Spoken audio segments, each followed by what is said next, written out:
Amigos de la charla, sean bienvenidos a otro episodio más en el que estamos aquí platicando con todos ustedes.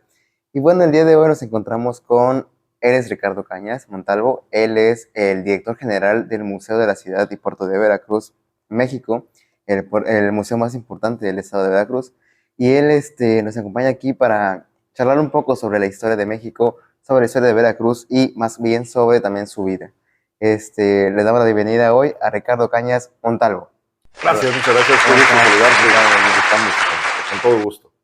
Gracias por aceptar la invitación. Es un placer.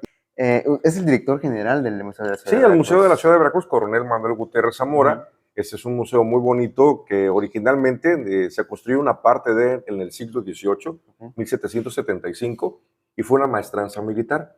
Posteriormente, el edificio en 1852 es dado en comodato a un grupo de personas que se hacen llamar la Junta de Caridad.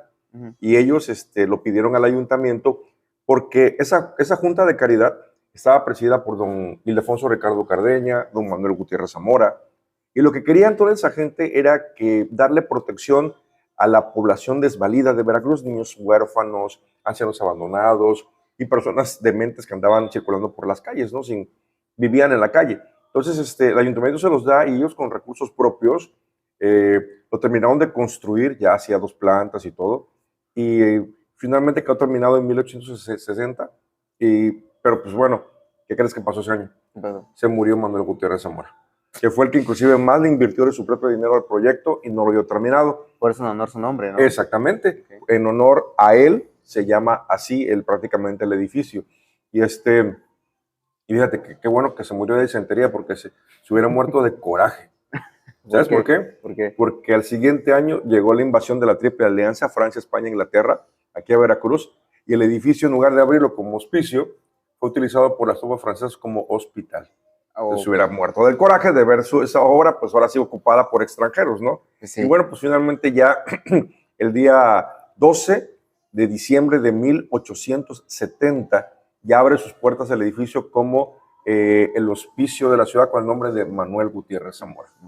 Y entra en 2009 al museo. ¿Y cuándo se hace director general? Bueno, pues mira, yo entro en 1995 a trabajar al ayuntamiento. Okay. Yo fui coordinador de gobernación durante 10 años. Mi trabajo como coordinador era elegir jefes de manzana, jefes de cuartel, comités de participación ciudadana y visitar a los jefes de manzana y de cuartel principalmente para ver las necesidades de la ciudad.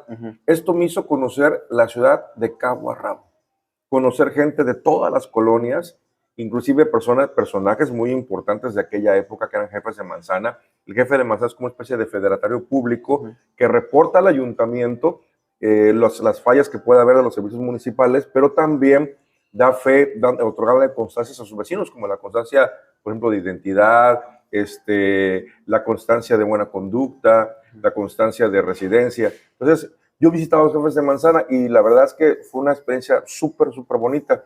Posteriormente, en el año 2005, ingreso a ser, fui analista e investigador del Archivo Histórico de Veracruz durante casi 3 años, y de ahí efectivamente en 2009 entro al Museo de la Ciudad de Veracruz como coordinador de guías. Okay, ¿sí? Ahí, y ya posteriormente en el 2014 fui nombrado director del Museo de la Ciudad.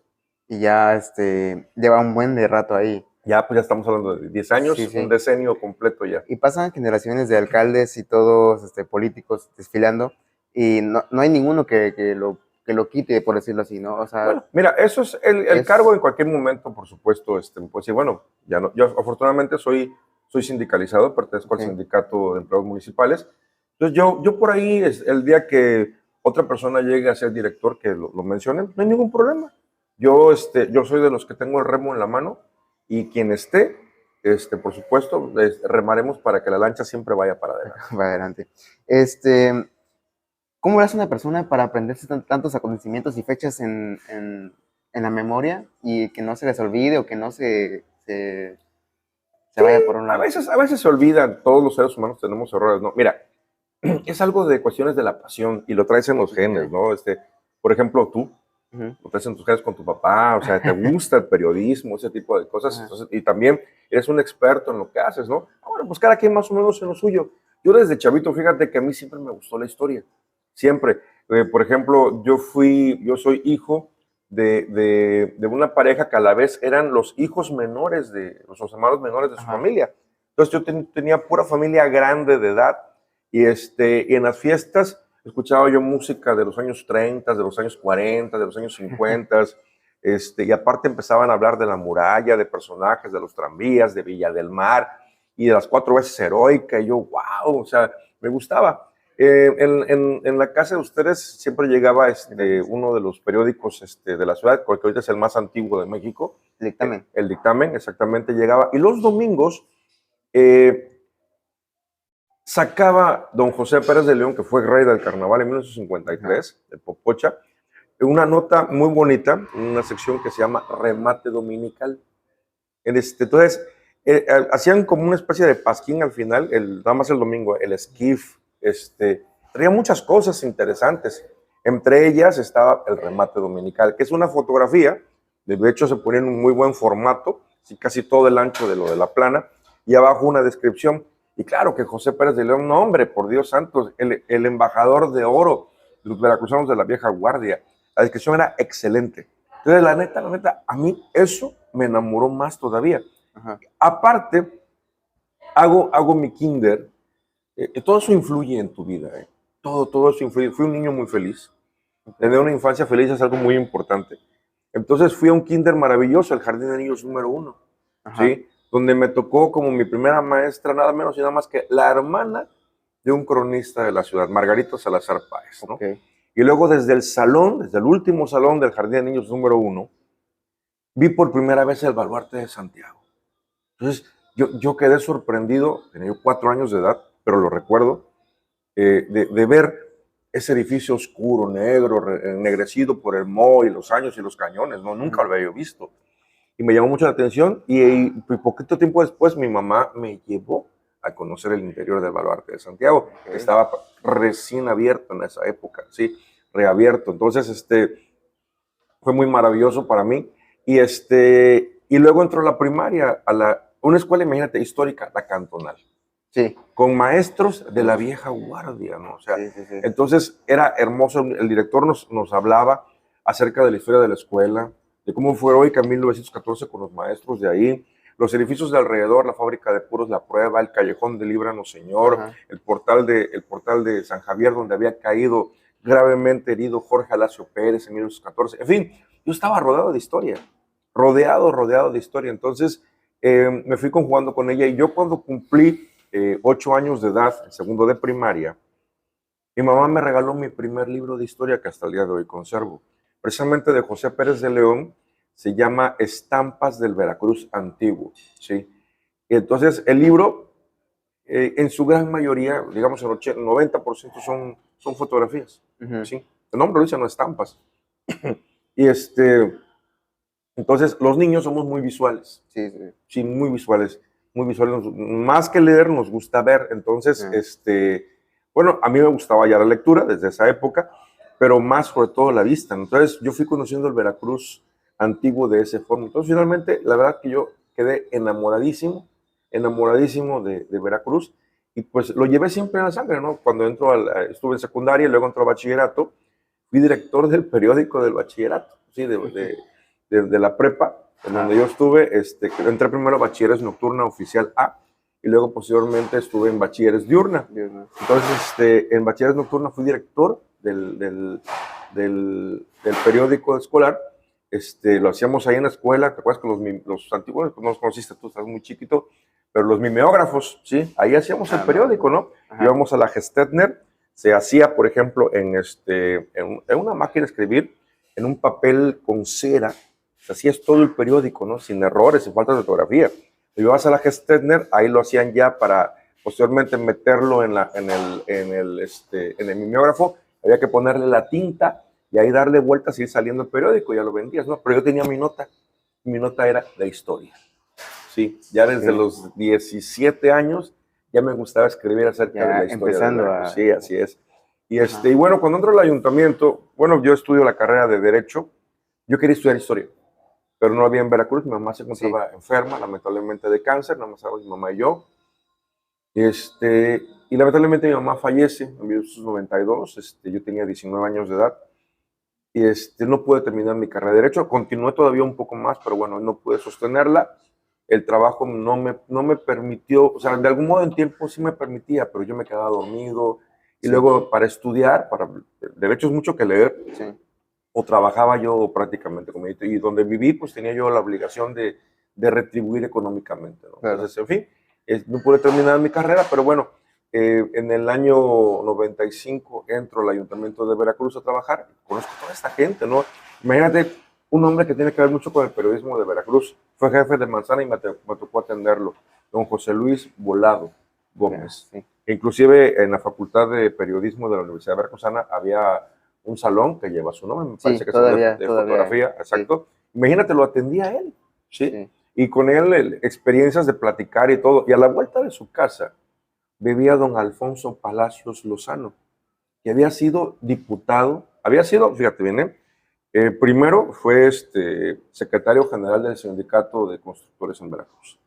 De ahí fue ascendiendo, fue un hombre que se preparó solo, lo ascendieron y llegó a ser regidor del ayuntamiento, posteriormente diputado y hasta senador. ¿Cómo la ves, no? No, Entonces, esas pláticas tan interesantes con esa gente de la vieja guardia, sí, la verdad es que enriqueció mucho mi conocimiento de la ciudad. Él trabajó en 1934, hace 90 años, reconstruyendo el Palacio Municipal de Veracruz en la época en que estaba en ruinas, ¿sí? Fue claro. Santos Pérez Abascal el que me lo mandó a reconstruir porque estuvieron a punto de demoler. Entonces, eso Sí, sí. enriqueció muchísimo.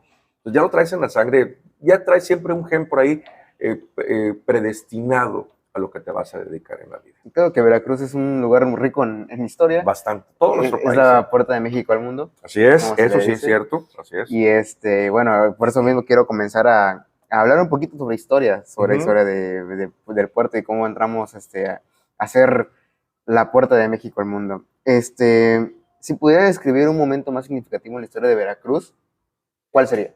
Híjole, eso es muy difícil contestártelo, pero yo creo que si pues, somos un poco objetivos, la fundación del Cabildo. Ok, Sí, la fundación del Cabildo de Veracruz, en un arenal. Esto era un desierto junto al mar, eran puros médanos, ¿sí? Y en ese sitio, aunque no fue directamente de la mano de Hernán Cortés, sino por, como decimos comúnmente, no por interpósita persona, ujú, ¿sí? Mandó a fundar este cabildo, que hoy en día es el cabildo más antiguo en tierra firme de América. Fíjate nada más que importante. No somos el primero. sí, Los cinco antes que hubo que Veracruz, Santa María Antigua de Darién, Belén, el Nombre de Dios, todos esos desaparecieron.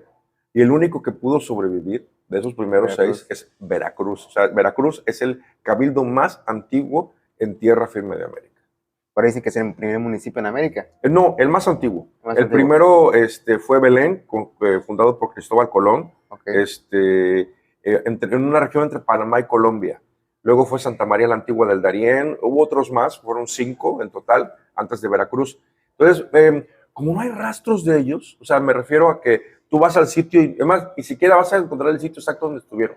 Porque como fueron de casitas de madera, sí, chocitas, sí, sí. y luego desaparecieron, no hay rastro, no hay edificios de mampostería, desaparecieron. Por ese motivo, durante muchos años, y como no aparecían tampoco en muchos libros de historia, pues se pensaba que Veracruz era el primer ayuntamiento en tierra firme de América, pero no lo es. Pero aún así, fíjate que, ahora sí, ya lo dijo el Vicente Fernández, ¿no? No hay que llegar primero, Hay que pero saber hay que llegar. saber llegar. Entonces, Claro, claro. Veracruz fue la primera ciudad en tierra firme del continente americano. Digo tierra firme porque en América insular, en las islas, o sea, lo que es Cuba, Santo Domingo, hay cabildos más antiguos, ¿sí? Ahí Sí. sí. Pero en la tierra firme de América, o América continental, como le llamamos en mi época de primaria, América insular y América continental, el más antiguo es Veracruz. Hablando de Cuba, Dominicana, cuando la gente va a esos países, dicen que se parece mucho a Veracruz. Claro. Y yo sé que Veracruz tiene mucha influencia con estos países, que son similares a los que ellos son el día de hoy. Por ejemplo, sí, no tienen mucha, ¿cómo se llama? Globalización. Afortunadamente. Entonces Veracruz se parecen mucho a ellos Sí. en la época de antes. Pero también hemos compartido músicos, hemos compartido arte, hemos compartido todo esto, comida, todo esto. Entonces, eh, ¿cómo sigue influyendo la cultura de estos países, desde la República Dominicana y de Cuba, hasta la fecha en Veracruz? Bueno, ya hoy en día la influencia es muy poca, muy poca, debido precisamente a la globalización, la llegada primero de la televisión, sobre todo del influjo norteamericano, y posteriormente fíjate que el radio reforzó la influencia afroantillana de la ciudad. Primero, porque tuvimos algunos de algún modo padres iguales, ¿no? Por ejemplo, Bautista Antonelli diseña el Castillo de los Tres Reyes del Morro en La Habana, y también hace un diseño sobre San Juan de Ulúa. Entonces, ahí estamos hermanados, ¿no? La ciudad de Veracruz está trazada bajo el sistema de damero que lo hace Felipe II para todas las ciudades que pertenecen al reino español. Entonces, por ese motivo, casi donde vayamos en Iberoamérica, vamos a encontrar que hay una plaza mayor, y está rodeada por una iglesia, por una casa del cabildo y por portales, ¿no? Entonces, eso ya nos da, de algún modo, un hermanamiento. Y luego, por ejemplo, mira, las flotas españolas, a partir de 1560, el rey de España prohibió el libre comercio por la piratería. A partir de esa época, se va a armar una flota, que le llamaron también la Carrera de Indias, que duró hasta finales del siglo XVIII. Entonces, esa flota tenía que cruzar, saliendo del río Guadalquivir, en Sevilla, cruzaba la flota 30, 40 barcos juntos, y llegaban a La Habana. En La Habana se dividía, una flota iba para Centroamérica y la otra hacia Veracruz. En La Habana había un intercambio comercial y también cultural, por supuesto, ¿no? Y de ahí llegaba a Veracruz la flota, ¿no? Por ejemplo, se traían los esclavos, y se habla, aunque no hay nada escrito, me refiero a documentos antiguos por ejemplo, aquí en Veracruz comemos mucho el mondongo, ¿sí? Es un alimento que a mí me gusta mucho, son las vísceras, no es carne magra, son vísceras. Y la palabra, ¿no? Fíjate, se parece a mocambo, mandinga, mondongo. Es esa influencia de nuestra tercera raíz, que todos traemos en nuestra sangre también, ¿sí? Llegaban los esclavos y fíjate, la flota nada más podía estar 3 meses. A los 3 meses, venda lo que hayas vendido, tienes que subirlo a tu barco con las ganancias y regresarte a España. Claro, vía Cuba. Sí. Entonces bajaban los esclavos y, pues bueno, a pesar de que lamentablemente en esa época, fíjate, el esclavo no era considerado una persona, era casi un semoviente, como una vaca, como un toro. Claro. Había que darle de comer. Entonces, por supuesto que le daban lo que sobraba de las reses o de los cerdos inclusive, y se comían las tripas. Pero bueno, pues el esclavo por ahí lo que hacía era, con su imaginación, guisarlo, y ya le robaba unos cuantos quizás garbancitos al costal de los españoles, y se lo echaba, y así nació ese suculento platillo que hoy en día es muy mexicano, el mondongo. El ¿sí? mondongo. Y bueno, algunos de estos esclavos, yo pienso más bien que libertos ya, fundaron algunas poblaciones muy cerca de Veracruz, como Mandinga, Mocambo, ¿sí? Que fue el lugar de esclavos. Y digo libertos porque estábamos muy cerca, como para que fueras un esclavo cimarrón, o sea, un esclavo que huyó, porque fácilmente te podían capturar aquí cerca, ¿no? Sí. Entonces, por eso comento que eran pueblos libertos de esclavos negros, y que todavía en muchas zonas de Alvarado, Tlaxcoya, ves esa influencia negroide en su rostro de todos ellos, ¿no? Sí. Entonces, luego, por ejemplo, ya en el siglo XX, que es lo que más podemos ver hoy en día aquí en la ciudad de Veracruz, pues bueno, primero en 1920, todavía en 1880, allí existe un documento aquí en Veracruz donde ya se baila danzón. Cuando apenas meses antes, en 1879, ¿sí? Miguel Failde había arreglado una contradanza. Miguel Failde Pérez, músico, sastre y beisbolista, había arreglado una contradanza, le dio forma, la hizo un poquito más pequeña en los tiempos, y presentó un nuevo ritmo, ¿sí? en el Liceo de Matanzas, en Cuba, y la gente, como vio que era muy elegante para bailarse, dice: es una gran danza, es una danza muy elegante, es un danzón. Y se le quedó el nombre a esa contradanza arreglada, ¿sí? Se le quedó el nombre de danzón. Y al siguiente año, 1880, año que se derriba la muralla de Veracruz, ya se bailaba danzón en Veracruz. Fíjate. Un danzón. Sí. Y entonces, el danzón hasta el día de hoy en Veracruz sigue siendo una música ya no lo baila mucha gente, claro, sobre todo la gente joven, pero me doy cuenta de que hay grupos también de jóvenes que les gusta bailar el danzón. Es como una tradición ya. Es una tradición, se quedó muy arraigado. Claro. Y con ello estamos hablando de la negritud, ¿sí? Empiezan a llegar como Severino Pacheco, años más tarde llega don Consejo Valiente, mejor conocido como Acerina, ¿sí? Ya a principios del siglo XX, grandes danzoneros, grandes músicos que venían de Cuba, que vivieron en la ciudad de Veracruz, ¿no? Y ya ni decir, en los años 20 llega el son, gracias a los discos, los primeros discos que hubo de Baquelita, ¿sí? Los fonógrafos, empieza a llegar otros ritmos como el son cubano, que quedó súper. El son cubano es el papá de la salsa actual, ¿sí? Okay. La gente que vivimos en el trópico, en Veracruz, en todo lo que es costa, nos gusta mucho ese tipo de música. Claro que sí. Entonces, luego a partir de los años 30 del siglo XX, la llegada del radio, de las transmisiones radiofónicas, pues ampliaron muchísimo ese tipo de panorama con una influencia afroantillana. Tú llegabas al Veracruz de 1930, 1920 y parecía que estabas en La Habana, ¿sí? Aparte de que aquí en Veracruz, por supuesto, había muchísimos cubanos en Veracruz. Claro que sí. Ahorita que tocó el tema del mondongo, tenía más para allá una pregunta respecto a eso, porque yo me acuerdo que hace años yo fui al Museo de la Ciudad, precisamente hablando en un recorrido que ya Entonces, recuerdo una anécdota que dijiste que era que el mondongo le pusieron así porque ellos querían expresar de otra forma, pero los españoles entendieron que decían mondongo. Bueno, hay muchas ¿Cómo estaba esa versiones. historia? A ver. Sí, hay muchas versiones, ¿sí? Ajá. Hay muchas versiones de ello, ¿no? Efectivamente, pues los españoles les daban para que ellos comieran, ¿no? Claro. Porque sucedía algo muy curioso, tantito saliéndome del tema. No, sí. Bajaban los esclavos y el primer mes tenían un precio. Ajá. Pero como nadie los compraba, al segundo mes valían más barato. Y si no los compraban al tercer mes que tenías que regresarte a España, no los seguían comprando y los daban mucho más barato, casi los remataban. Claro. Por eso inclusive existen documentos donde solicitan de que la gente compre los esclavos, o exigen a la gente que los compre los esclavos el primer mes. ¿Sí? Entonces, bueno, al 3 meses darles de comer, les daban eso, y ahí no sabemos exactamente qué significa la palabra. Ajá. Pero efectivamente en esas expresiones que decían que los españoles no entendían, pues bueno, ahí está eso, y nació el mondongo, ¿sí? Pero otra de las palabras que a lo mejor yo les platiqué a ustedes en aquella ocasión es uno de los primeros contactos que tuvieron los castellanos, no quisiera decir españoles porque venían de Castilla. España estaba apenas por nacer, y es lo del Cabo Catoche.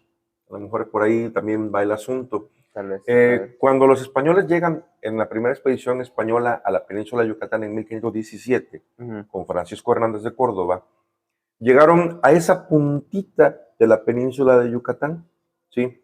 Y cuando llegan los españoles, se sacaron lanchas mayas y le decían, con escotoch, con escotoch. Los españoles no entendían.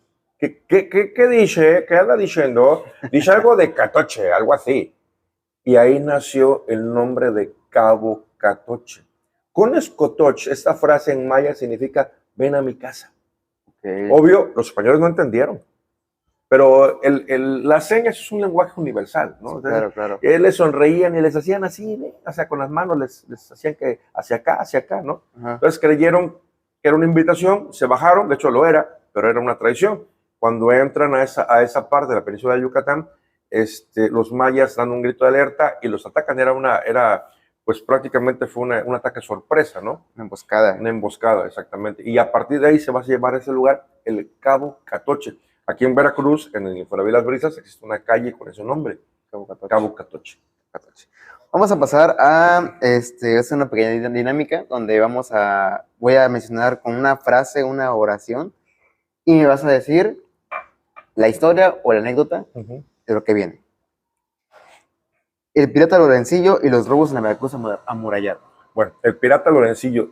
Laurent Graf atacó la ciudad de Veracruz el 17 de mayo de 1683. ¿Sí? Durante la madrugada. ¿Sí? Todavía Veracruz no estaba amurallado. Había intentos ya de una fortificación de la ciudad de Veracruz. Ya se habían construido a partir de 1635 los baluartes de Santiago y el de la Caleta. Pero todavía estaba en un proceso la muralla horrible, o sea, no se construía como tal. Entonces, a partir del ataque del pirata Lorencillo, que fue un ataque excelente, perfectamente bien planeado. Lorencillo, Laurent Graf, era chaparrito, por eso le llamaban Lorencillo. Él trabajó en las flotas españolas. Entonces, él llega en una flota y ve, a Veracruz le conocían como la ciudad de tablas. Todas las casas eran de madera, de una madera, inclusive que la sacaban de los mismos barcos que desarmaban, madera vieja, salitrada. Como la Huaca hoy en día. Fíjate que la Huaca está muy bien construida. Okay. La Huaca no es la ciudad de tablas, mucha gente lo confunde. Sí, sí, sí. La Huaca está construida con machimbre, madera de machimbre americano, sin machimbrada. Y es un diseño inglés, de la casa del obrero inglés. Okay. ¿Sí? Pero estas casas eran más rústicas y de repente abrías el portón de la casa y veías los lingotes de oro, veías la plata, la cochinilla y todos los productos que se iban a llevar para España. Y decía, bueno, ¿y esto quién lo cuida? Está fácil. Te repito, la flota llegaba cada 3 años. Entonces, en 2 años y medio, la ciudad de Veracruz, la ciudad de Tablas, se estaba llenando de riquezas, sin muralla, sin protección. Sí. Entonces, Lorencillo, tengo entendido que regresando a Cuba, ya la flota iba hacia España, Lorencillo huye de ahí y organiza, algunos dicen que es en la isla Tortuga, donde se concentraban muchos piratas, organiza una flota de 10 barcos y 1000 hombres. O sea, fue, la verdad, una táctica genial. Y Lorencillo, como conocía los tiempos, en el siguiente periodo, espera los 2 años y medio, estamos hablando de que él ataca a Veracruz en mayo, estamos a la mitad del año. ¿Sí? Entonces Lorencillo está planeando bien el ataque, sabe que ya la ciudad está llena, pero que no va a venir la flota. Y es cuando ataca a Veracruz en 11 días y se lo roba absolutamente todo. Y no nada más lo que estaba en las bodegas.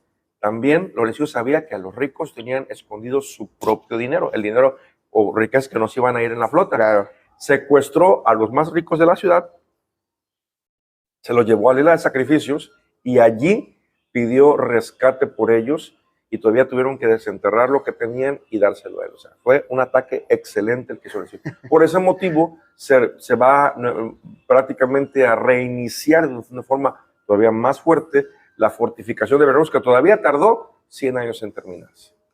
La entrada de Cortés por San Juan de Ulúa. Efectivamente, mira, Hernán Cortés no descubrió nada nuevo. El que había descubierto la ruta, o el que trazó la ruta, fue un año antes Juan de Grijalva. Él fue el que el 24 de junio de 1518 le puso por nombre a esa isla San Juan de Ulúa, porque el día que llegó, 24 de junio, lo repito, el día de San Juan el Bautista. ¿Sí? La palabra Ulúa es una corruptela de una palabra que exclamaron unos sacerdotes que estaban ahí en esa isla cuando llegó Juan de Grijalva. Voy a hacerte un paralelismo, ¿no? Estaban en ese momento matando a un muchacho, estaban sacrificando a un muchacho, estaban sacando el corazón, y llegó la flota de Grijalva. Cuando los vio Grijalva, yo pienso que algo así pasó, ¿no? Hey, ¿por qué matáis a ese muchacho? Pobrecito, estaba muy joven, mírenlo, ¿por qué matáis? Y voltea al sacerdote y le dice, tú next vivir en Naxa Kulua, next tatipikl Maxa Kulua next pakat. Entonces tú nimbak a Kulua next tipikl, a Kulua next pakat. ¿Qué dice? Oye, Venancio, ¿qué dice? Pues no sé, yo dijo algo de Ulúa.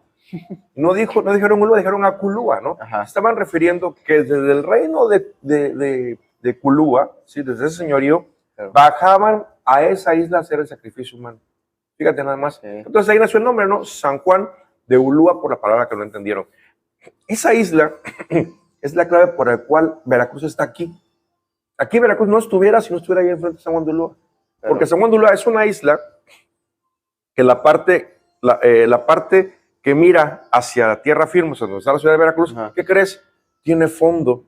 Entonces los barcos podían llegar, los barcos de la época de Cortés, claro, sí, llegaban muy cerquita de la orilla y no encallaban. Y las olas del mar vienen así, golpean la isla, pero no pasan de este lado. O sea, aquí estaba calmo. O sea, San Juan de Ulúa era un puerto natural.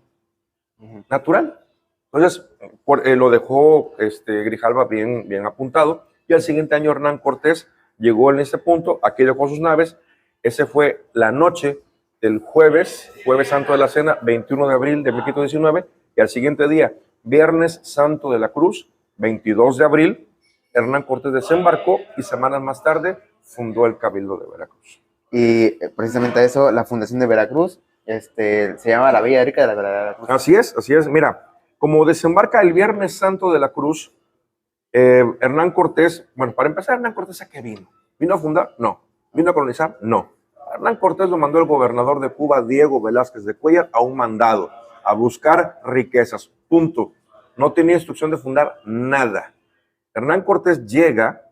Hernán Cortés era un hombre con muchos conocimientos y un colmillo que le arrastraba hasta el suelo. Sí, eso sí es cierto. Entonces, llega, ¿y qué crees? Llega en el año, para los mexicas, en el año Acatl, el año 1 Carrizo, 1519. Ese año, queridos amigos, en la antigua leyenda de Quetzalcóatl, se decía que Quetzalcóatl iba a regresar. Quetzalcóatl, Coatl. ¿Te suena la palabra Coatl? ¿A qué te suena? A una ciudad aquí en Veracruz. Coatl. Coatzacoalcos. Ajá. ¿Sabes qué significa Coatzacoalcos? No. Lugar donde la serpiente se va. Quetzalcóatl, hace añísimos, se fue por Coatzacoalcos, donde hoy es Coatzacoalcos, y le dijo, hey, voy a regresar en el año Acatl.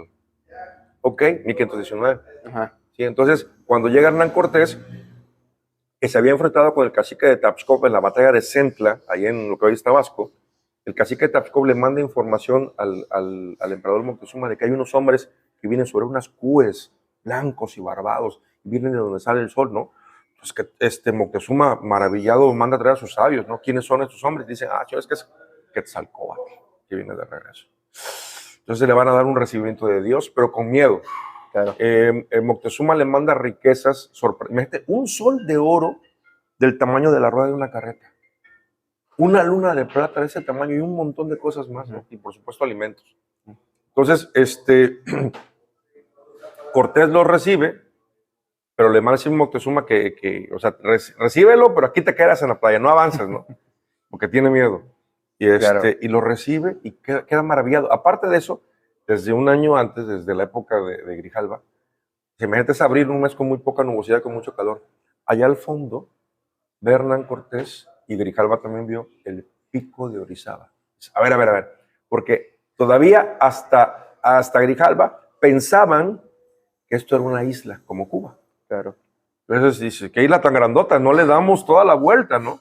Sí, de hecho, ves que ahí en Campeche hay una parte que se llama la Laguna de Términos. Claro. Bueno, se llama Laguna de Términos porque cuando los españoles o los castellanos llegaron ahí, pensaron que ahí se acababa la isla y ahí estaba el término para darle la vuelta y regresar a Cuba. Pues no, pensaban que era el término, pero se le quedó el nombre.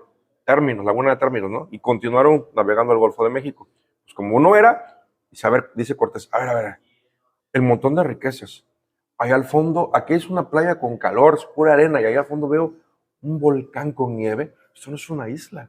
Sí, no. Esto es tierra firme, no conquistada. Entonces Cortés se llenó de ambición. Y la única forma de legalizar quedarse era fundando una autoridad, no él, que se fundara una autoridad y que esa autoridad le diera a Hernán Cortés el mandato contrario que le había dado el gobernador de Cuba. Así fue que el escribano Diego Godoy redactó el acta de fundación de un cabildo en una villa. ¿Cuál villa? Era un campamento militar, sí, pero le llamaron villa, la Villa Rica, porque las riquezas que había en estas tierras, ¿no? Y la Veracruz, debido a que, pues bueno, fíjate que eso es muy interesante, ¿no? Hay dos vertientes del nombre de Veracruz. Una, porque desembarcó el Viernes Santo de la Cruz, 22 de abril de 1519. Pero si nomás hubiera sido por ese motivo, el Viernes Santo de la Cruz, entonces se llamaría Villarrica de la Cruz, pero se llama de la Veracruz. Y es una leyenda muy antigua, pueden buscarla en libros, inclusive hasta en internet, el famoso sueño de Constantino. En Roma, en la época de Constantino el Grande, en el 313 más o menos de nuestra época, el cristianismo estaba prohibido. Pero un día Constantino iba a pelear contra Magencio, estaba en una batalla, dice, es una leyenda, mitad verdad y mitad leyenda. Es una historia mitad verdad y mitad leyenda. Claro. Que a Constantino se le abre el cielo y se le aparece una cruz. Y según algunos dicen que un ángel, otros dicen que fue Dios el que le dijo, con la señal de la cruz vencerás. Constantino manda a su madre, a la emperatriz Helena, a buscar la cruz de Cristo en el 313. Como contamos a partir de Cristo, ya tiene Cristo 313 años de muerte. Sí. Va su mamá, la emperatriz Helena, desde Roma hasta Jerusalén a preguntar por la cruz. Hombre, señora, ya pasaron 300 años, ¿quién sabe dónde está? Y alguien le dice, señora, todas las cruces, porque la crucifixión era una ejecución que se hacía comúnmente por los romanos, todas las cruces están allá arriba en el cerro de Gólgota. Y ahí va la viejita, sube, empiezan a excavar y encuentran un montonal de cruces. El problema era saber cuál de esas cruces era la que había portado el cuerpo de Cristo. ¿Y sabes qué hace ella? Manda a traer un muertito. Dice, la que haya portado el cuerpo de Dios tiene que ser milagrosa. Y le empiezan a pasar las cruces encima. Y una de ellas hace que el cuerpo reviva. Lo que significaba que de todo ese montón de pedazos de cruces, esa era, dicho en latín, la vera cruce, la verdadera cruz. La llevan a Roma, y según es milagrosa, que es la que, el emperador Constantino no iba a llevar cargando, le hizo una especie de dibujo, esa cruz que aparece en los barcos antiguos, ¿no? La señal de la Veracruz. La llevaba siempre adelante y ¿qué crees? Siempre venció. Siempre ganó. Siempre ganó. Finalmente, Cortés sabía de esa leyenda y por ese motivo, como que necesitaba ganar, necesitaba vencer, le pone a este lugar el nombre de Veracruz. Y curioso, fíjate nada más, fundado Veracruz en un arenal sin agua, sin árboles, sin nada, inhóspito, lleno de mosquitos. Veracruz se va primero hacia Punta Villarrica, 6 años, de ahí se va a la Antigua, ahí permanece 75 años y luego se regresa para acá, a este lugar. Y mira, hoy la ciudad que tenemos llena de árboles, bonita, con agua, con todo, y es de las primeras fundadas, la única que pudo sobrevivir. Curioso, ¿no? Sí. Porque tiene el nombre de la señal que todo lo puede vencer. ¿Cómo la ves? Curioso. Ya hablamos de San Juan de Ulúa, pero después de San Juan de Ulúa pasaron muchos años, se convierte en una prisión, la prisión más temida de Latinoamérica. Una de las más temidas de Latinoamérica, sobre todo por su insalubridad. Ahí todo el mundo moría. Sí. Fíjate que un preso en San Juan de Ulúa no podía vivir más de 2 años. Hay muchas leyendas en Ulúa, ¿no? Que el de la gotita, que pasados los años te abriera un hoyo. No. San Juan de Ulúa, ¿ves las galeras? Sí. Ahorita están abiertas, pero tenían un portón. Sí. Entonces los reos ahí defecaban, ahí orinaban, estaban enfermos, se contagiaban, mal comidos, con mucho trabajo pesado. Ningún reo, imagínate, y luego tanta humedad. Los reos morían en 2 años. No sobrevivían mucho tiempo, ¿sí? Entonces, efectivamente, era una presión muy espantosa porque aparte de eso, aparte de las torturas, había unos huecos hechos en el piso de la fortaleza, donde obvio se llenaba de agua, porque estamos hablando de que es un arrecife, es un islote. Entonces, en estos lugares metían al reo amarrado con las manos hacia atrás y también amarrado los pies, los metían en esos huecos, crujías, y les llegaba el agua hasta aquí. Cuando subía la marea, los reos tenían que hacer lo posible por no ahogarse, tener que estar pisando el fondo y brincar hasta que finalmente se cansaban y morían ahogados. Entonces, la verdad es que San Juan de Ulúa fue un espacio con mucha energía. De hecho, tú entras y sientes la energía tan fuerte. Imagínate cuánto sufrimiento. Aparte de eso, San Juan de Ulúa lo construyeron en 300 años. No lo hicieron de la noche a la mañana. Y, por ejemplo, dices tú, a ver, en una época que no había cemento, que no había tecnología, poder construir un muro en un lugar donde el agua siempre está entrando, pues imagínate nada más. Cuando apenas lo estaban construyendo, para que sus cimientos pudieran solidificarse, día y noche, los 7 días de la semana, los 30 días del mes, los 365 días del año, había esclavos ahí con bombas manuales de achique para sacar el agua día y noche sin parar hasta que murieran. Para poder, claro, ponían madera para que el agua, pero pues, la filtración, había que estar todo el tiempo sacando el agua para que pudiera, esos muros pudieran quedarse ya firmes, ¿no? Entonces, hay mucha energía en ese lugar. San Juan de Ulúa es una fortaleza increíble que debemos de, como dicen, hay que conservar la fortaleza. Llena de historia, tradición y también de muchas leyendas. Personajes históricos de México que hayan pertenecido o que hayan estado en la prisión de San Juan de Ulúa. Bueno, pues mira, estuvieron Fray Melchor de Talamantes, es un prócer de la independencia de México. Él fue encarcelado en Ulúa y lamentablemente ahí falleció. Y fue enterrado atrás de San Juan de Ulúa, había un cementerio que se llamaba La Puntilla. Okay. Ahí lamentablemente el cementerio desapareció, ¿sí? Ahí fue enterrado Fray Melchor de Talamantes en 1853. ¿sí? Benito Juárez fue encarcelado en San Juan de Ulúa por poco más de una semana, casi 2 semanas. ¿Sí? Afortunadamente, lo exiliaron, lo pudieron sacar y subirlo en un barco y llevárselo a otro lugar. ¿Sí? Por ahí estuvo Juárez encerrado en San Juan de Ulúa también. Y por supuesto, las grandes leyendas, ¿no? Como la mulata de Córdoba, Claro. Chucho Roto, que esas son leyendas. Que vamos a ese punto. Uh-huh. La leyenda de Chucho el Roto. Bueno, Chucho Roto es una leyenda. Sí. ¿Qué es una leyenda? Es una narración fantástica que desprende de algo real, de una persona, de un objeto o de un hecho real, y lo que se cuenta, que es un fantástico, se toma como cierto, aunque no es comprobable. Okay. Entonces, Chucho el Roto, existió un Jesús Arriaga, que estuvo encerrado ahí, y de ahí desprende la famosa leyenda que era un hombre que robaba a la gente rica y se lo daba a los pobres, ¿no? Un Robin Hood mexicano, claro, que tuvo un amorío con una mujer de mucho dinero, que ella lo viene a buscar porque tienen, obvio, la familia no permite ese matrimonio, ¿sí? Entonces, él lo encierran y ella viene ya con su hija a buscarlo, ¿no? Ella lo encuentra ya muy, muy enfermo y pide, supuestamente él muere en Ulúa con ella, ¿sí? En sus brazos. Ella pide su cadáver para darle que sea sepultura, se lo dan y lo entierran en el cementerio, el antiguo cementerio del Canelo, que se encontraba ahí en 20 de noviembre, donde ahorita está el parque ecológico. Ya. Ahí se enterraban a la gente solamente por 7 años. A los 7 años van a exhumar los restos de Jesús Arriaga para enterrar a otra persona. ¿Y qué crees? No había nada. No había nada, había puras piedras adentro del féretro que había poseído el Chucho Roto. Y alguien dice que vio cuando esa mujer, acompañada de un sirviente que iba todo tapado, abordaron un barco y se fueron. La leyenda de la mulata de Córdoba. Bien, la mulata de Córdoba es una leyenda que se desprende de algo real. No hay nombre de ella como tal, pero fíjate que en documentos antiguos, ¿cómo hay mulatas que son juzgadas por la Inquisición? Y aquí en Veracruz, o sea, se las llevan a Ciudad de México.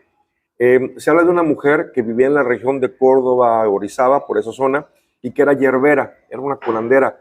Esa ascendencia afro, que conocían del vudú y de curaciones y ese tipo de cosas, alguien la demanda, ¿no? Y la traen a Ulúa a encerrarla para ser juzgada. Cuando en eso, ella está encerrada ahí en una celda y viene un carcelero, pasa por ahí y le dice, oye, dame un pedazo de tiza, ¿no? Claro. Y él le da, ¿qué va a hacer? Y empieza a dibujar un hermoso galeón en la pared. ¿Y eso qué es, mulata? Es el barco que me viene a salvar. ¿Cómo crees? De Ulúa nadie puede escaparse, ¿no? Hay muros que tienen hasta 6 metros de grosor. Y de repente, así como en la película de Harry Potter, donde toca Hagrid de la pared y se empieza a abrir. Claro. Bueno, pues hay varias versiones, ¿no? Una dicen que ella ingresa a la pared como un dibujo y que se ve como ella aborda el barco y el barco se va.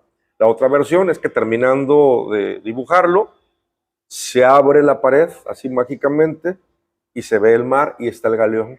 Ella camina sobre el mar y aborda el galeón. El carcelero, estupefacto por esto, no puede ni hablar. Ya cuando puede regresar a la conciencia, hablar a los demás, intentan abrir la celda, no pueden abrirla de los nervios. Cuando están intentando abrir y abren, finalmente la pared se cierra y la mulata se pierde. Se va. Veracruz ha tenido varios acontecimientos y uno de esos, de los que no muchos se hablan, no muchos conocen, no es precisamente el puerto de Veracruz, es en Córdoba, que es los tratados de Córdoba.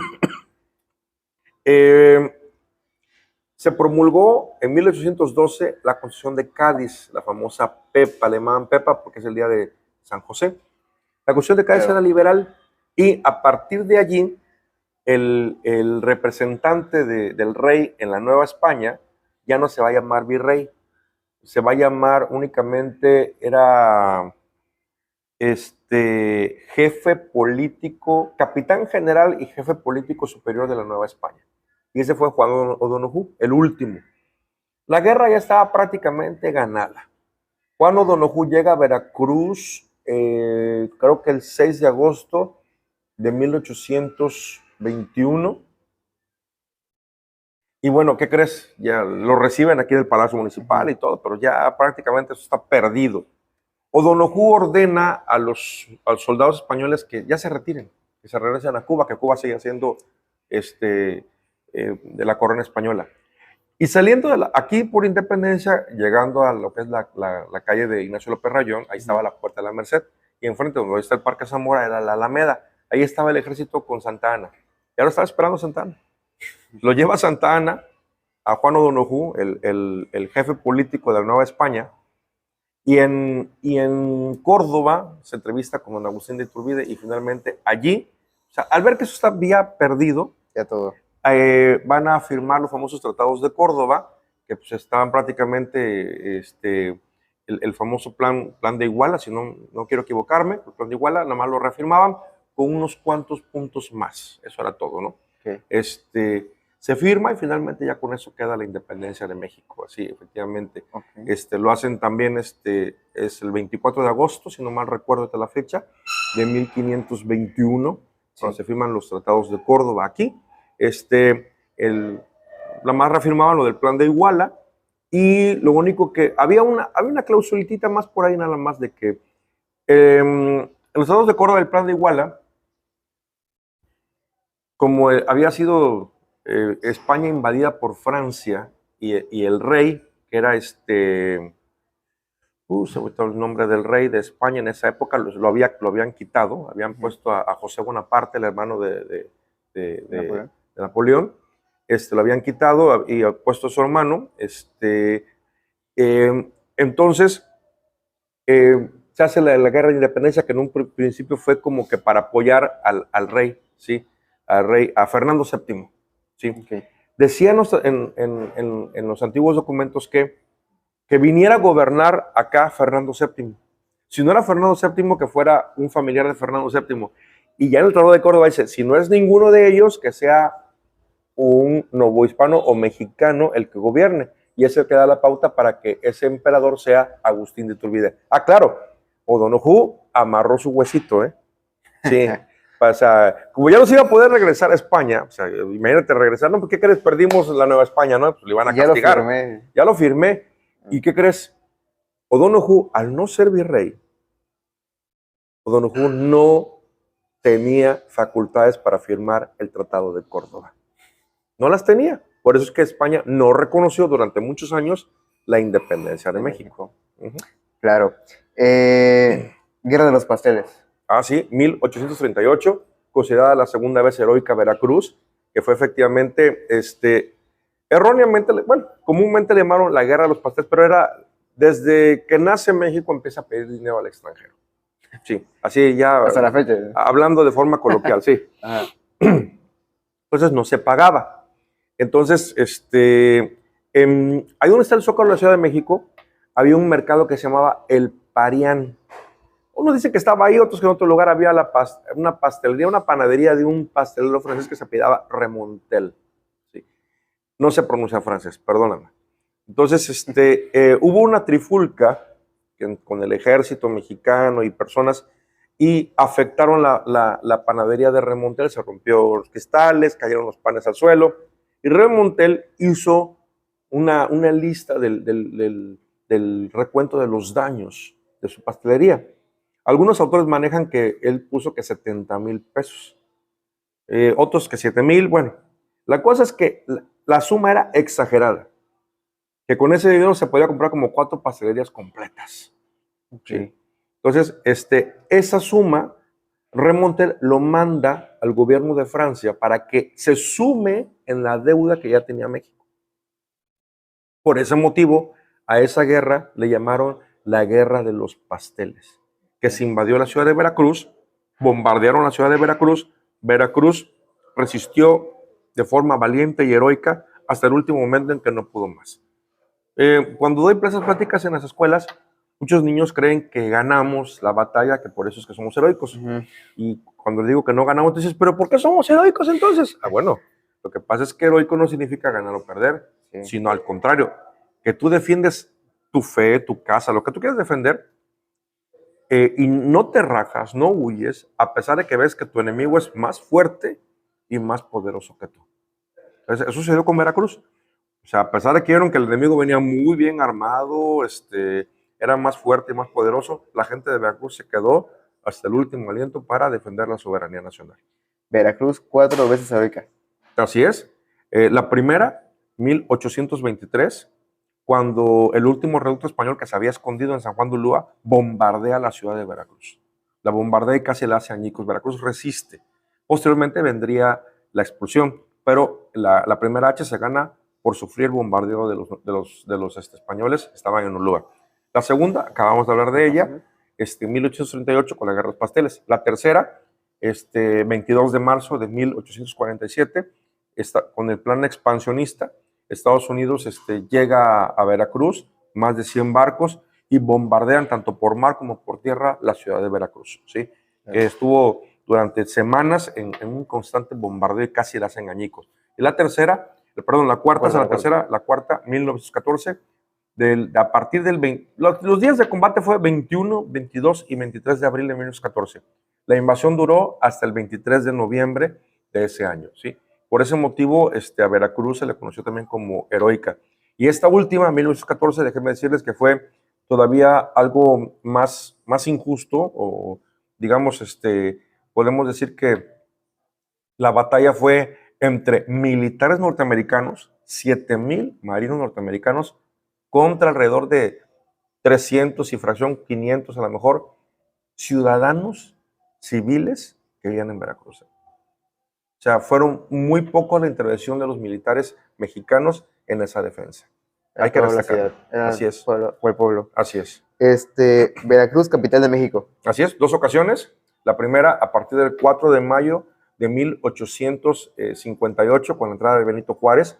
Lo recibe precisamente Manuel Gutiérrez Zamora y vivió aquí en Veracruz, Juárez, del 4 de mayo de 1858 al 8 de enero de 1861. Juárez llega a Veracruz por 2 motivos. Una, es una ciudad fortificada que lo va a proteger de cualquier cosa. Pues estamos en la guerra de la Reforma, la guerra de los 3 años, liberales contra conservadores. Y otra cosa muy importante, la aduana. ¿Con qué vas a sostener el gobierno? Necesitas dinero. Y la aduana de Veracruz en aquellos tiempos obtenía casi el 90% del Producto Interno Bruto de México. Entonces ahí estaba el dinero. Por eso Juárez llega a Veracruz, se sostiene aquí poco más de 3 años, y hasta Benito Juárez aquí en Veracruz, parte de las leyes de reforma. Yo creo que las más importantes, la nacionalización de los bienes del clero, sí, muy importante esa, la secularización de los cementerios, la ley del registro civil, esa es la importantísimo. El acta de nacimiento. Aquí se redacta, la ley se hace en el 859, se hace la ley del matrimonio civil, y aquí en Veracruz se redactan las primeras actas de nacimiento, que la primera es de la hija de Benito Juárez, la niña Jerónima Francisca Juárez Maza, su hija Jarochita. Ella nació aquí en Veracruz el día 1 de octubre de 1860 y la registran el 10 de octubre de ese mismo año. Y también aquí en Veracruz se hicieron las primeras actas de matrimonio. ¿Sí? Al separar la iglesia y el Estado, esto entra ahora a ser parte de una cuestión civil. ¿Sí? Cuando un matrimonio se casaba, una pareja se casaba, iba a la iglesia y el padre hermano le decía: los declaro marido y mujer per secula seculorum. El marido le ponía los cuernos a la mujer, la dejaba con 7 hijos, se iba y nada más le decía al padre: te vas a ir al infierno. Y el hombre, ya, ok. Bueno, a partir de que es civil el asunto, ok, si quieres déjala, pero ella te va a demandar y le tienes que pasar pensión alimenticia. Las cosas ya cambiaron, ¿sí? Entonces las cosas fueron diferentes. Entonces sí hubo un cambio muy radical, ¿no? La separación de los cementerios eran de la iglesia, y hasta esa época era obligatorio ser católico. Entonces no se podía enterrar en un cementerio a alguien que no se dijera católico. Claro. Y la otra es con 1914 al 15, Venustiano Carranza, solamente 8 meses, y aquí se promulgó la ley del divorcio, las primeras leyes de protección a los trabajadores de México. ¿Cómo la ves? Aquí en Veracruz. Mucha historia. ¿El carnaval más alegre del mundo? Así es, lo es, el más alegre y de los más económicos del mundo. Importante, yo diría también. Y muy importante, así es. El carnaval lo hacemos todos entre locales y visitantes. El carnaval de Veracruz tiene sus raíces desde siglos anteriores, sí. Desde el siglo XVII hay antecedentes de fiestas carnestolendas, pero el carnaval moderno es a partir de 1825, ya con una reina, con paseos y todo lo demás. El 26 llega el rey y en el año 42, que por cierto vive todavía, la primera reina infantil del carnaval de Veracruz, ¿sí? Ok. Ángela Deseano Peregrino, sobrina de Toña la Negra. Entonces, Ok, un carnaval que desde el principio, fíjate que en aquel tiempo era gobernador de Veracruz, Heriberto Jara Corona. claro. Y Heriberto Jara Corona ayudó para que las fiestas fueran tuvieran trascendencia fuera de la ciudad de Veracruz, ¿no? Los ferrocarriles dieron el costo del boleto más barato para que la gente de la Ciudad de México y de donde pasaba el tren vinieran al carnaval de A ver, Veracruz. ¿y por qué es el más importante de México? Mira, es el más importante porque es uno de los carnavales que más, mira, casi se dobla la población de Veracruz en época de carnaval. La gente, los hoteles quedan full. Hay gente que se hospeda en Jalapa, en Cardel, en Claro. Alvarado. Y nada más baja. Y baja porque pues, ya no hay hoteles en Veracruz. La gente Claro. inclusive duerme hasta en las calles, en sus carros por venir al carnaval, ¿no? Entonces, es una alegría desbordante. El carnaval ha sido transformado también, ha tenido transformaciones muy importantes, ¿sí? Antes pasaba aquí por Independencia, la gente ya no cabía y por eso se tuvo que ir al bulevar. Ahora, dicen, no, es que el carnaval de Brasil, espérate, el carnaval de Brasil es un espectáculo carísimo. Lo que ustedes ven en el Sambódromo, un boleto de Sambódromo vale como 15,000 pesos mexicanos. Nada más imagínate. Sí, Y aparte de eso, el Sambódromo es nocturno. Empieza como a las 10 de la noche y termina en la madrugada. Y aquí esto es de día. Es que las gradas, no, es que 80, sí, sí es cierto, pero es que mira, recordarán cuando no había gradas, yo por ejemplo cuando estaba niño y no alcanzábamos las sillas de adelante, vendían en los carnavales periscopios de cartón, ¿sí? Con un espejito abajo, entonces de niño, Ajá. como no veías el montón de gente, no te permitía ver, pues ya veía yo y medio veía en el periscopio un pedacito del carnaval. Entonces, luego el ayuntamiento, cuando se salió del centro, se fue al bulevar, había gente que compraba, por ejemplo, rentaba una plana de tráiler, ahí lo ponía.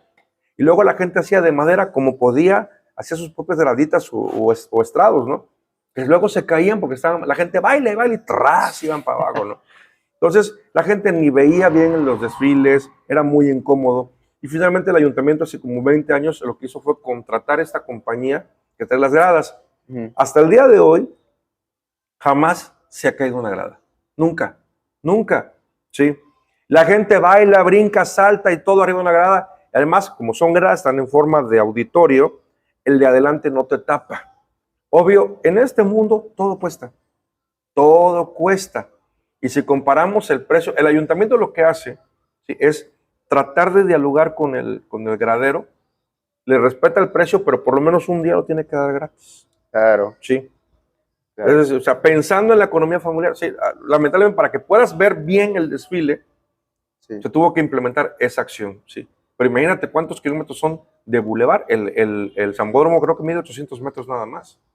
Y esos son como 4 kilómetros completos, alrededor más o menos así, pues fíjate, lado y lado, de que se tienen instaladas gradas para que la gente cómodamente pueda ir a ver el desfile.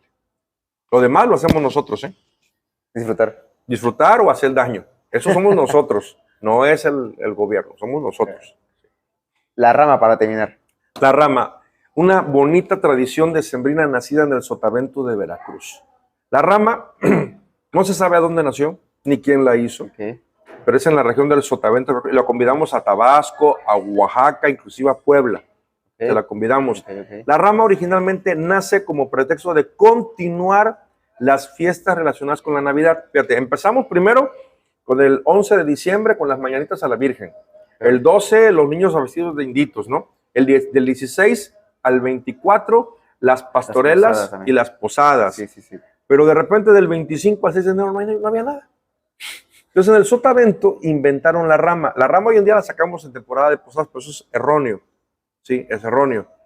En las posadas lo que cantas o lo que dices que Dios va a nacer. Ajá. Y si escuchas los versos de la rama, Dios ya nació. Claro. Entonces la rama se sacaba en la región del Sotavento y en algunas partes todavía se hace así, del 25 de diciembre al 6 de enero.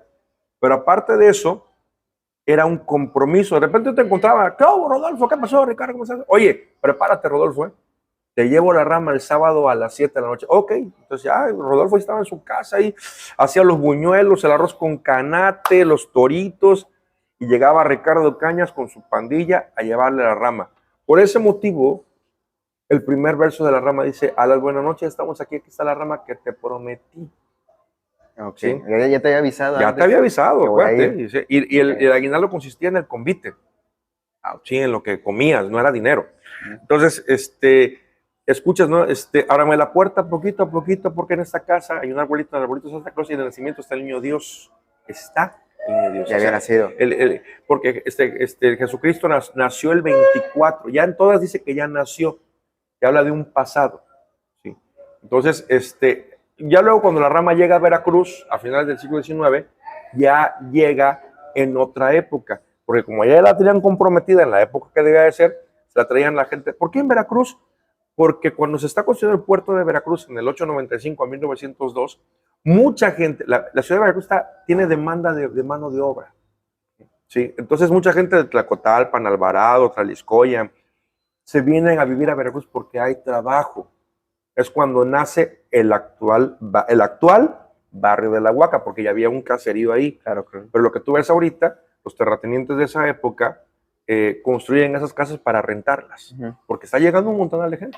Entonces, así llegó la rama Veracruz, y es una tradición muy bonita que ahorita la veo que está naufragando, pero espero que Se mantenga, se se mantenga. mantenga, porque es muy bonito la rama. Esperemos Yo que fui un sí. niño muy feliz, yo sacaba rama, hasta como a los 15 años saqué rama. Yo igual llegué a sacar rama y fue una experiencia muy bonita. Muy bonita, sí. Pues Veracruz es el puerto más importante de México. Después de Lázaro Cárdenas, Michoacán, para mí es el más Ok. importante de México. Vale. Pero en carga, legalmente hablando o oficialmente hablando, Lázaro Cárdenas nos gana, pero ¿qué crees? No se contabilizan los carros. Si contabilizábamos los carros que se cargan en el puerto de Veracruz, sí le ganamos a Lázaro Cárdenas. Sí. Veracruz es el primer puerto de México construido como tal. Pero para empezar, el puerto pues era San Juan de Ulúa, ya llegaban, pero era tanta la carga que empezó a aumentar que ya ese muellecito tan espantoso e inútil ya no servía. Porfirio Díaz contrata a la compañía Pearson, a William Dickinson Pearson en 1895 y construye el puerto de Veracruz. No hay lana en el gobierno, pero ¿qué crees que hace el secretario de Hacienda, José Ibel Limantur? Crea bonos de deuda. Entonces tú ibas, comprabas tu bono de deuda del puerto, con esa lana pagaron el puerto de 30 millones de pesos. 6 en efectivo pagó el gobierno de Porfirio Díaz y 24 con bonos de deuda. Ya se había terminado el puerto, ya estaba trabajando, iba Rodolfo Herrera, oiga, mi bono, ya vengo a cobrarlo. ¿Cómo no? Pum, te lo pagaban y con intereses. Entonces, fue muy inteligente José Belimantur y el puerto de Veracruz, que es la puerta de México, fue aumentando cada vez en carga, que hoy en día tenemos una nueva bahía, la bahía de Vergara, porque hay barcos más grandes que ya no caben en esta bahía, ¿no? Entonces, Claro. es un orgullo porque la gran mayoría de la gente que vivimos en Veracruz, nuestros abuelos, padres, algo tenían que ver con el puerto, ¿no? Si no eran ferrocarrileros, eran Claro. de trabajadores de algunos de los sindicatos, ¿no? Maniobristas, cargadores, o sea, no había alguna relación siempre hubo entre todos los ciudadanos y el puerto. Bueno, sabemos que la historia de Veracruz y de México es extensa y que no se abarca en una hora, pero bueno, puede haber parte 2 quizá en algún momento de esta vida. Y agradecemos mucho a Ricardo Cañas por su tiempo, por toda la historia que nos trajo aquí, para que ustedes puedan ver y analizar y puedan comprender más allá de en dónde viven y en dónde van a vivir sus hijos. Agradezco mucho que hayan visto este video, les dejo links abajo, la descripción abajo y espero que lo disfruten, le den like, compartan y se suscriban a este bonito canal. Muchas gracias, la charla, nos vemos en la próxima. Bye.